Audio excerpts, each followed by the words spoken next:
Welcome to Trinity Place in Geneva, New York, for this third Sunday of the Pentecost season. My name is Cameron Miller. Welcome. This is a reflection on readings for this third Sunday.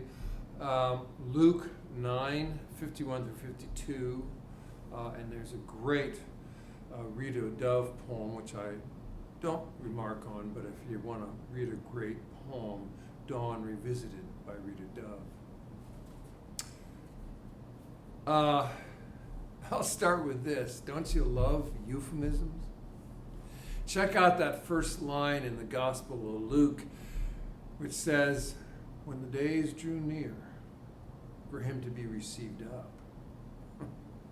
By received up, Luke must have meant tortured, stripped naked, and nailed to a cross.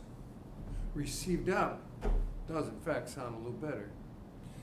So this little series of dark sayings from Luke is positioned at the hinge of Luke's gospel, in which Jesus turns away from the rural areas where he is well known and popular, and toward Jerusalem, the holy city, where messiahs like him were a dime a dozen and ended up as goo on the bottom of a Roman sandal.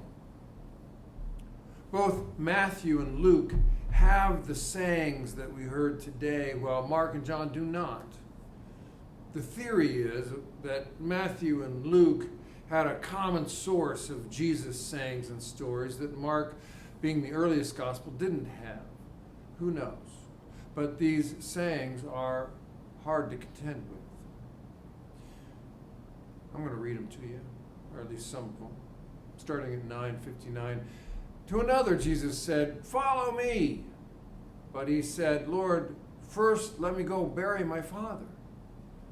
But Jesus said to him, "Let the dead bury their own dead. But as for you, go and proclaim the kingdom of God."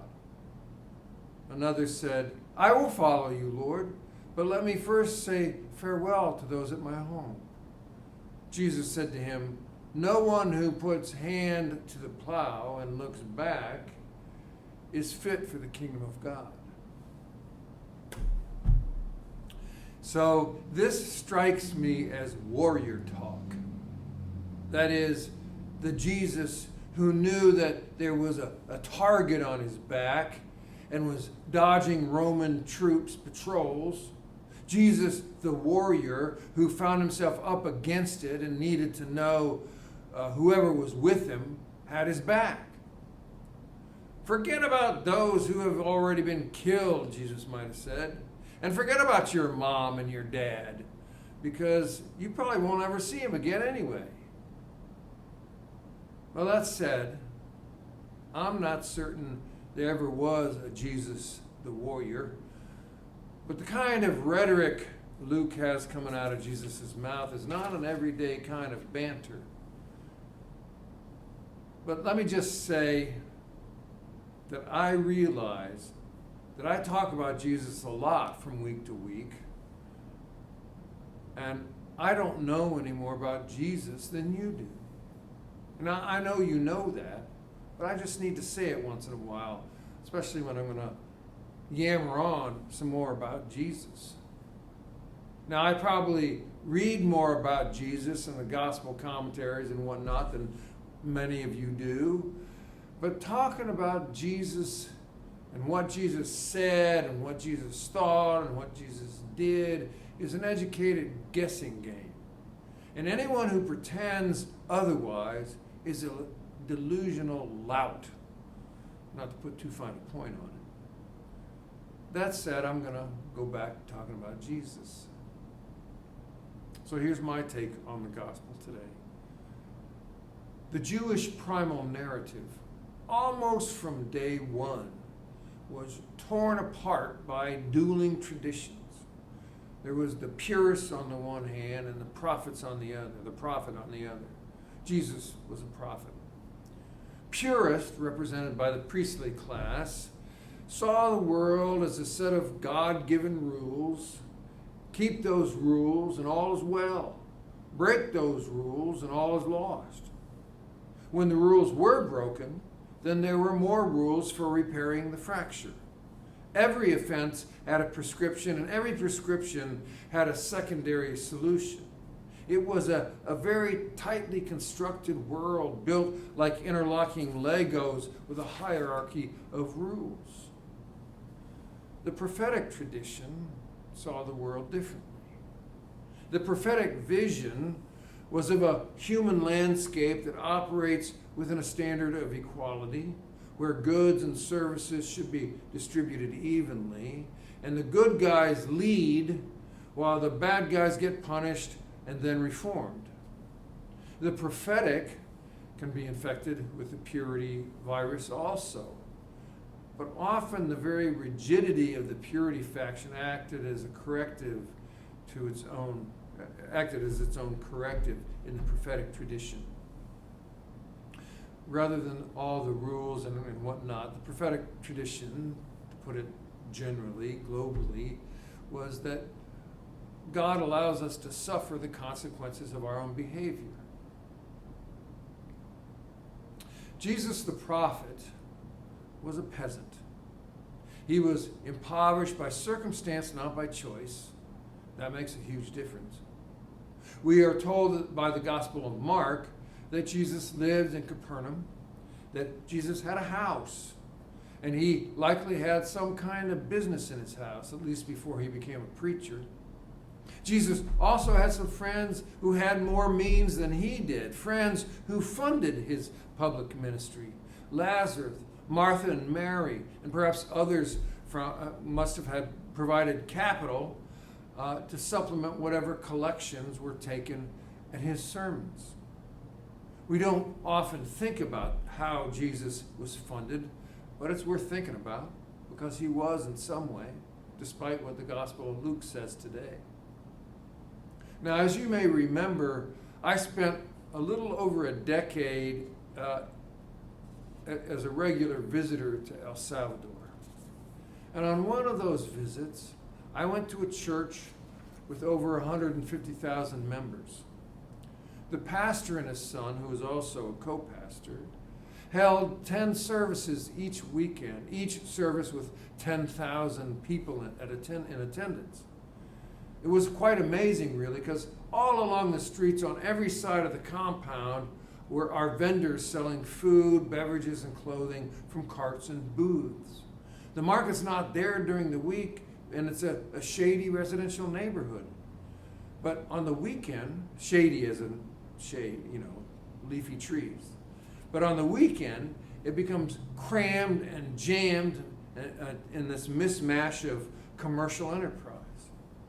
The pastors showed us the church's spreadsheet for the month of June, and each week the collection was $70,000 to $100,000.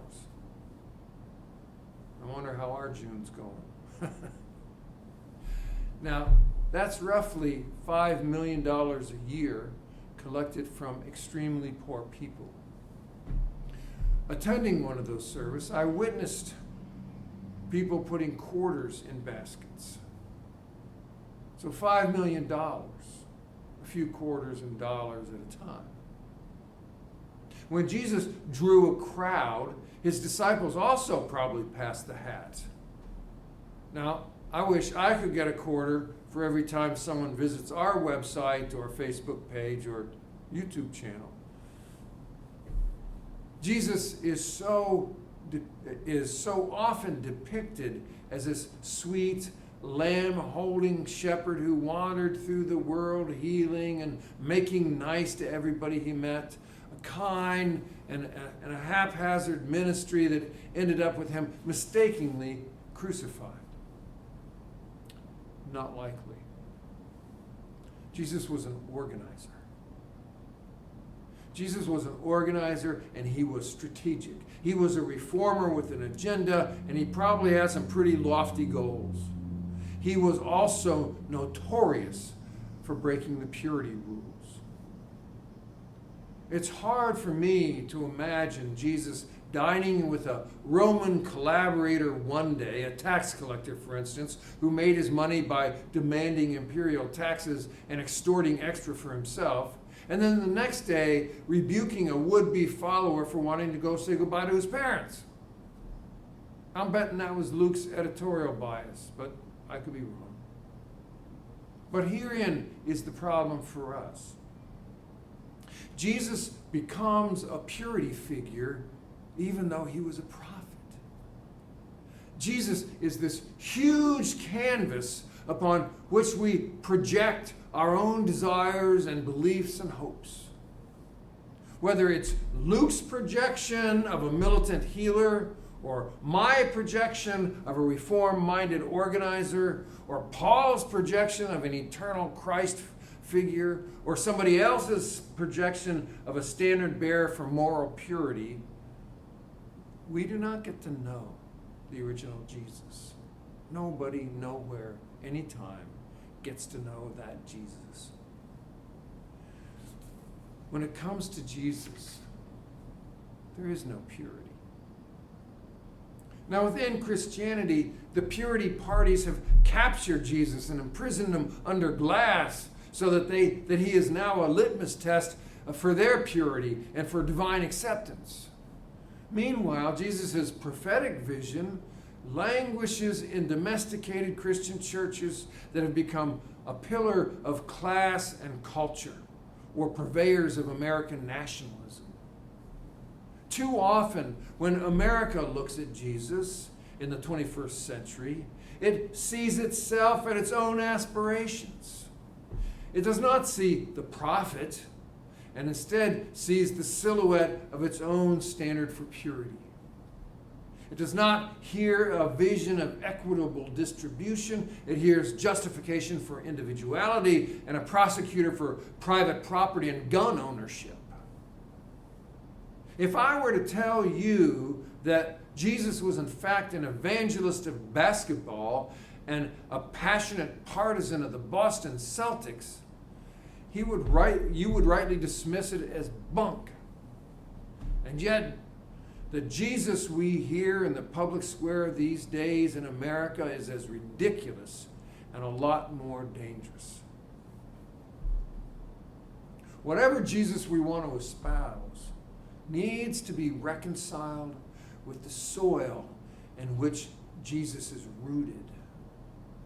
Standing alongside Jesus must be the ancient vision born on Mount Sinai, handed down to Moses, and Moses to Joshua, and Elijah to Elisha, and Ruth to Naomi, and Elizabeth to Mary, and Peter to Paul, and all the way down to Dietrich Bonhoeffer, and from Bonhoeffer to Martin Luther King Jr. It is a vision to be debated, to be interpreted, to be argued, to be shaped over time, in every time.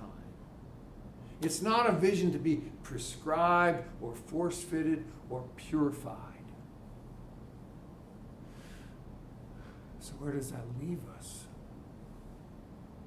Now, obviously, if you ask somebody else, you'd get a different response than the one I have. My take is this.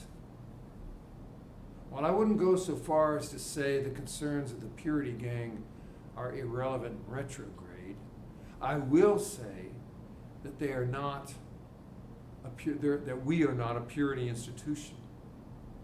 Not if we hold Jesus as the central teacher of our movement. Rather, we are meant to be a prophetic movement. Now that's a pretty big umbrella, I realize, and doesn't narrow it down too much. One of the questions we face as a spiritual community here is, what kind of spiritual community are we? Now I'm guessing, based on my experience with the people at Trinity Place and many of the people of those of which I've met from online, that we do not have a lot of difficulty choosing between the purity faction and the prophetic tradition. But it's the next step that we need to take. And we will be taking that step this summer here at Trinity Place, but this goes to all of us. The vestry here is gearing up for a mission development retreat and inviting the whole congregation to take part in that, date to be announced. What kind of prophetic community are we? We have been using 3 separate little taglines the past 7 years here, none of which were voiced by the whole community. One is open, inclusive, and challenging. Another one has been to say that we are a spiritual community in the tradition of the Episcopal Church. And finally, on our windows, we declare that Trinity Place is an open space for growth, healing, wellness, and the arts. Clearly, we here at Trinity Place are some kind of hybrid, a new creature on the evolutionary tree of the Jesus movement. But what kind? What are our core values? And this is where it comes to all of us, whether you're a member of Trinity Place or wherever whatever community you're part of. What are our core values? What do we name as the most important things we do or aim to do?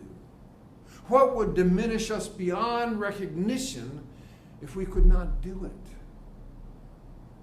These are questions every community, and certainly every spiritual community, must ask itself.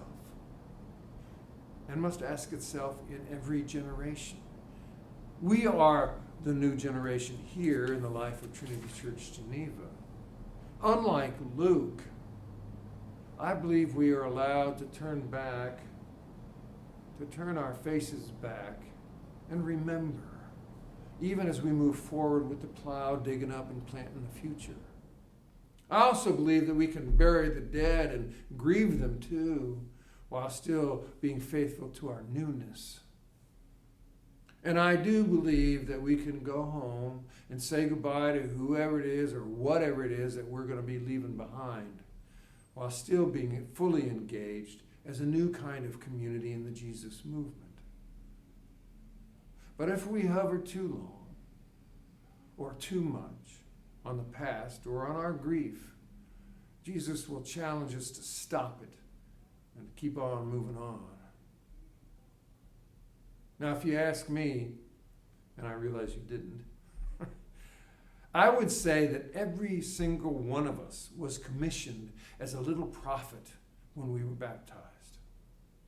Our task now as a community is to nurture and to challenge each other in that little prophet ministry. As individuals, our task is to engage with the community and nurture and challenge the community forward, because being prophetic is a community movement. It's not an individual enterprise. So while we were baptized to become little prophets, Christian spiritual practice is not something individuals do, it's what a community does. The individuals within the community are its gifts, are its charisms that shape what and how the community practices. That's why we're a movement rather than something that was.